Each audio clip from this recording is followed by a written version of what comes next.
Now, for a long time now, we've been talking about how online courses are dead or dying. But I think a better way to describe it is that it's entering a new phase, a new era, if you will. And those that actually realize this and tap into this will actually have a massive opportunity ahead. And it's an era that I like to call the framework era. And I've actually noticed this myself because I've been stuck in something that I call the building trap.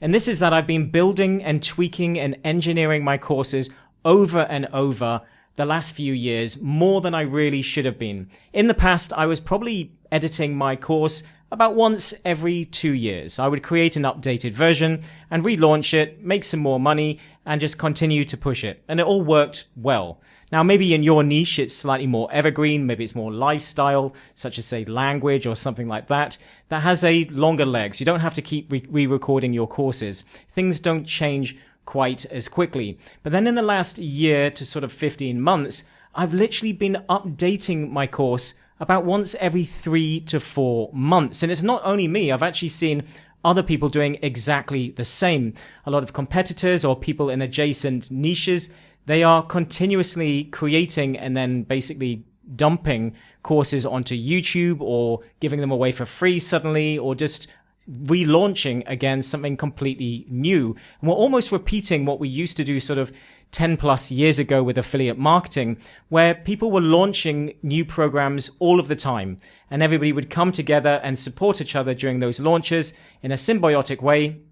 And some of those programs or softwares would keep going up and keep getting used, and other ones would just get burnt and they would build something new. And it was this endless launch cycle, and I hated it. I really hated it. It felt wrong because people were just building crap and it just wasn't great.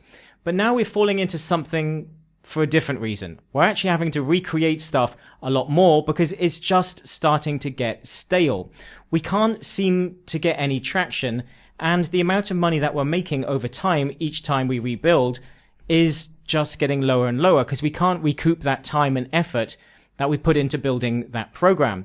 So I noticed that this just wasn't possible. I was just building all of the time and it was just depreciating way too fast. So therefore I was trapped in this building cycle when I should have been really promoting things more, creating more content, and getting more eyeballs on the stuff that I was selling. I shouldn't just be continuously trying to react to what the market was doing. So this is obviously a terrible way to grow your business. But the value has moved, and we've spoken about this before.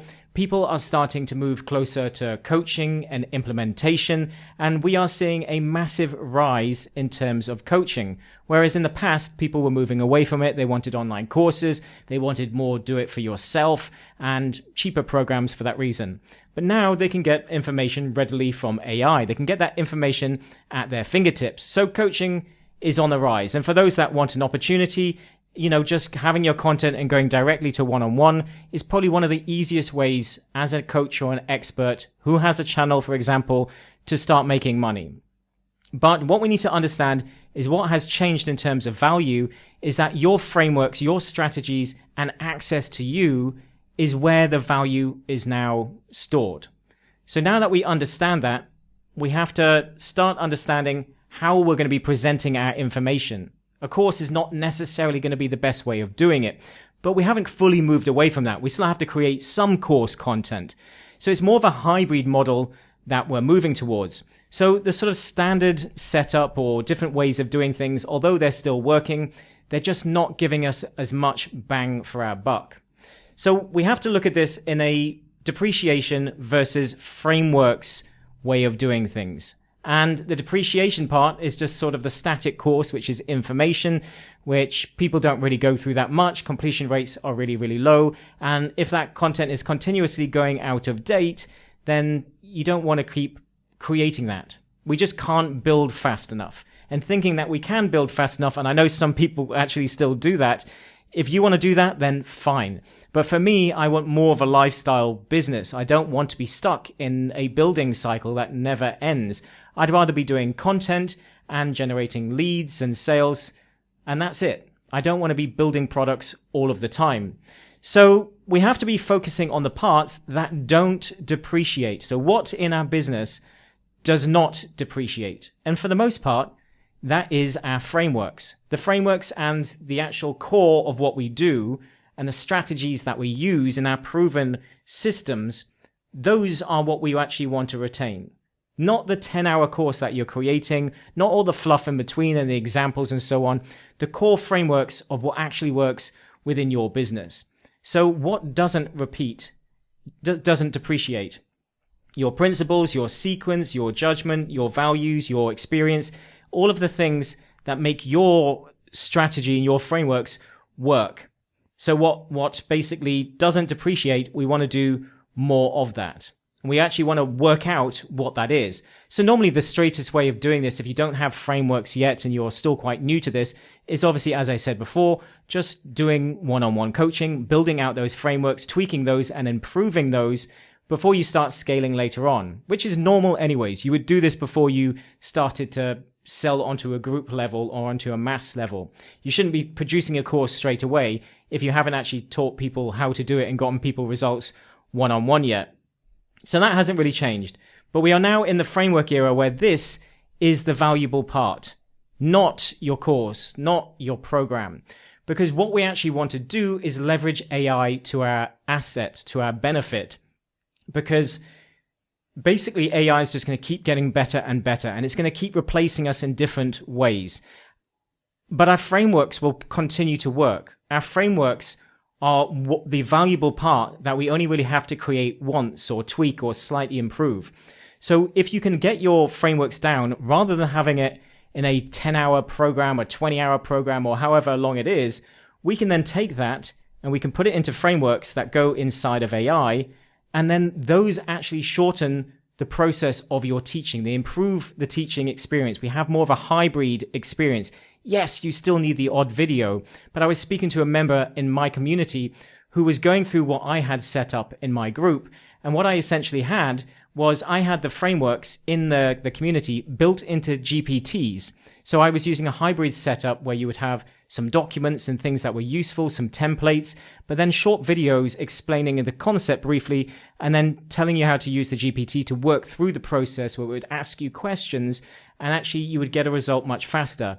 And he was saying how much he enjoyed it because rather than having to watch a 30 or 45-minute video just to get each lesson and to start taking action, he could watch a 5 to 10-minute video and then start implementing the steps and going through a guided process of starting to build and create something. So you could see the results and get something put into action much, much faster, and something that is personalized to you. So that is the benefit of having more of a hybrid setup. You have to create a lot less content. People can move through it much faster. And the beneficial part of this is that it actually improves over time. As the AI gets better, as the AI systems get better, your frameworks will just get better and better, because this is a core strategy that won't actually necessarily change depending on what you're doing, but the AI will just amplify it and improve it in future. So convenience basically wins. There's no point in fighting this. I, for a long time, have been on the school platform and I still love school, but I can see AI creeping into it. People are looking to automate. Engagement is going down in terms of free communities, and people are looking to automate more and more. It is coming for us no matter what we do, because convenience wins. I've seen it win everywhere. I've seen it win across everything I've done in the last decade and a half online. And convenience wins. You cannot fight it. So therefore, you might as well do something that is actually going to be more scalable and last longer by leveraging AI. And as I said, now it could just be GPTs. It could be something very simple.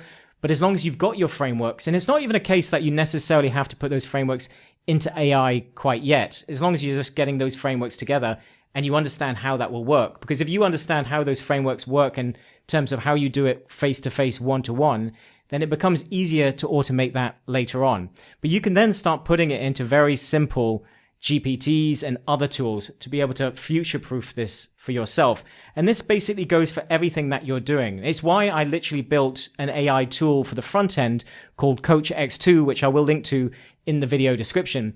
This essentially allows you to put your frameworks or your lead magnet into an AI tool that acts as a front end, directly has a conversation with your customers, making your lead magnet interactive, not one that just gets sent to their email box and no one ever opens, but it becomes more of an interactive experience that then captures their email and then naturally gives them a personalized output and links naturally to your offer, be it join my, free trial for my community, book a free call, whatever the next step is that you want them to take. It naturally bridges in the moment when they've got that sort of momentum, but they get the personalized experience now when they want it. So remember, convenience wins.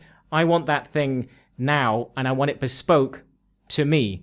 So you want to be doing that on the front end for your lead magnets. You want to be doing it inside your courses to build them more hybrid, make them more interactive, to get people results faster and better. And you don't have to get them 100% of the results that you're getting. Remember that probably 20% of what you're doing is in the frameworks. You can put that into AI, and if it can get them 80% of the results faster and better, then you can start to sell it en masse. You don't necessarily have to do it high ticket. You can sell things more en masse.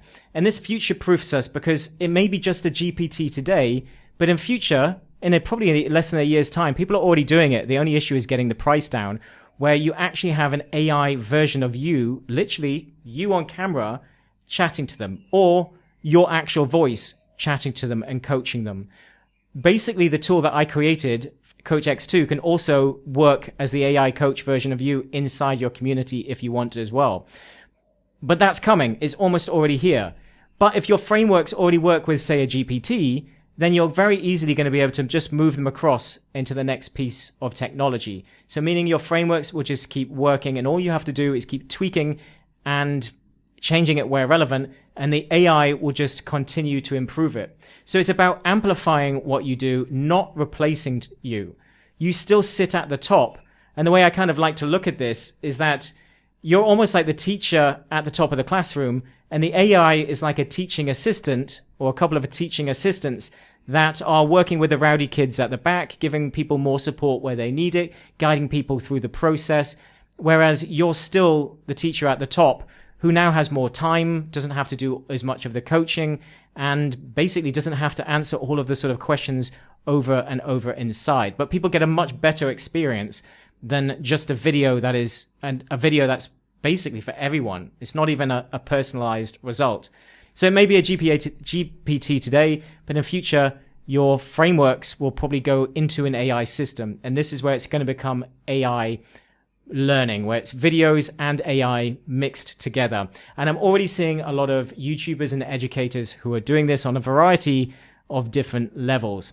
So the evolution is here. I think we are entering the framework era. If you've not started creating at least a GPT or some type of AI for your business, then now is the time to start looking at what your frameworks are. And if you don't fully understand what your frameworks are, that's what I would say would be the first step. Identifying what are the key things that you do and that are important to the process that you actually go through to get people results. And once you can understand that, you can build it into just about any system. So that will save you a lot of time and stress from continuously building your courses and programs, and future-proofing you about the new evolution of where education is absolutely 100% starting to move forward. And as I said before, if you would like help actually creating an AI version of you on the front end that's going to act as your lead magnet and bridge people towards your current offers or your coaching or whatever it is that you're currently selling, then I will link to our software in the video description. Otherwise, any questions, as always, just ask below, and I'll see you in the next one.